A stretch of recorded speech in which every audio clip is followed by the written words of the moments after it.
Good morning everyone. আজকে 10 December. দেখা যাক আজকে রেজাল্ট একটা দেওয়ার কথা আছে, দেয় কি না। আর 2 তারিখ যেটা ডেট ছিল, তো সেই ডেটে দেওয়া হলো না। নেক্সট 5 তারিখও দেওয়া হলো না। তো আজকে 10 তারিখ, আজকে দেখি রেজাল্ট দেয় কি না।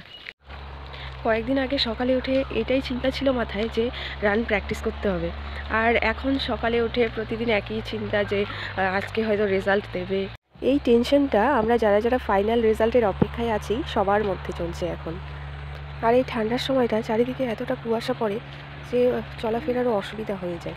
কয়েকদিন পর তো আরও বেশি পড়বে। 2022 আর 2023 রেজাল্ট আসার যে সময়টা ছিল, অনেক সকাল করে একটা চান্স আছে দেওয়ার।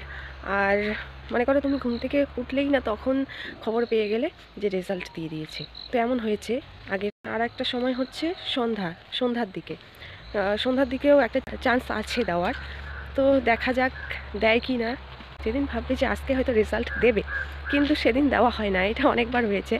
তো দেখা যাক, যেদিন তোমরা ভাববে যে না আজকে কোনো চান্স নেই রেজাল্ট দেওয়ার, সেদিন দেখবে হঠাৎ করে দিয়ে দেবে। তো এমনই হচ্ছে ব্যাপার। তো এত ভাবার কিছু নেই, রেজাল্ট দেওয়ার যেদিন সেদিন দেবে। খালি একটু পেশেন্স রাখো সবাই।